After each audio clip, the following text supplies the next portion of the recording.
ሰላም ቤተሰብ እንደምን አላችሁ? በያላችሁበት ሰላማችሁ በዘት ይበልልኝ። ዛሬ ደግሞ ሌላ እውነት ላይ ልናወራ ተገናኝተናል። ብዙ እህቶቻችን ማዳም ቤት ሆነው አመታትን በሰው ሀገር ሲያሳልፉ ትልቁ ህልማቸው ሀገር ቤት ገብቶ ትዳር መመስረትና መውለድ ነው። ነገር ግን ካላቸው ናፍቆትና ካሉበት ሁኔታ የተነሳ ስለ ትዳር ያላቸው አመለካከት የተሳሳተ ይሆናል።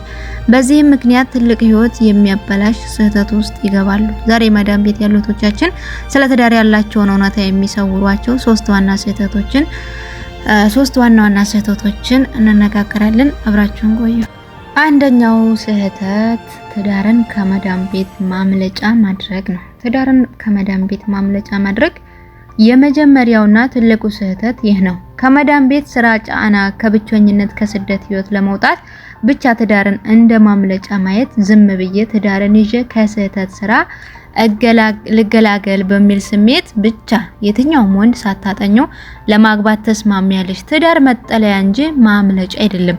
ካለሽበት ችግር ለመሸሽ ብቻ ስታገቢ ሌላ ትልቅ ችግር ውስጥ ትገቢያለሽ። ሁለተኛው ስህተት ትዳር በብር መግዛት ይቻላል ብሎ ማሰብ። ብዙ እህቶቻችን አገር ቤት ላለው ወንድ ብር እየላኩ ቤት ይገዛሉ፣ ቢዝነስ እንዲጀምር ያደርጋሉ።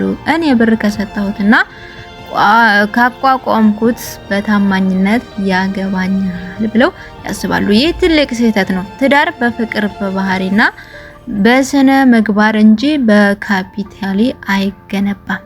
በብራችሁ ያቆማችሁት ወንድ ነገ ብራችሁ ሲያልቅ መጀመሪያ ጥሏችሁ የሚሄደው እሱ ነው። ሶስተኛው ስህተት የወንድን ባህሪ አስተሳሰብ አለማጥናት።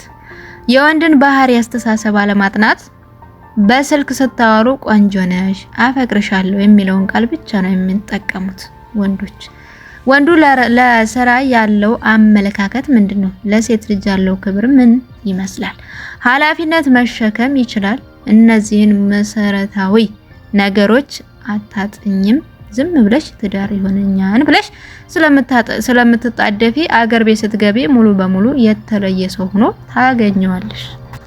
ይህን ስላችሁ እናንተን ብቻ ሳይሆን እኔም ጭምር አይቸው እና ብዙ ዋጋ ስለከፈልኩበት ስላስከፈለኝ ከገንዘቤ ይልቅ እኔነቴን እንድጠላው ያደረገኝ ትልቁ ስህተቴ እነዚህ ሶስት ነገሮች ነበረ። እናንተም እስኪ ከነዚህ ሶስት ነገሮች የትኛውን እንደከበዳችሁ ታስቀምጡልኛላችሁ።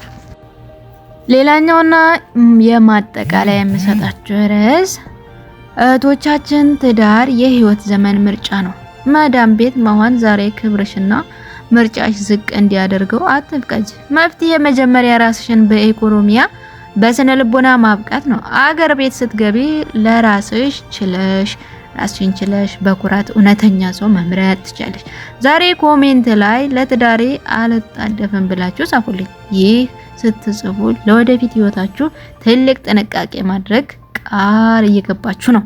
ነገ ደግሞ በሌላ ድንቅ ርዕስ እንገናኛለን። መልካሙን ሁሉ ተመኘሁላችሁ። ወዳችኋለሁ።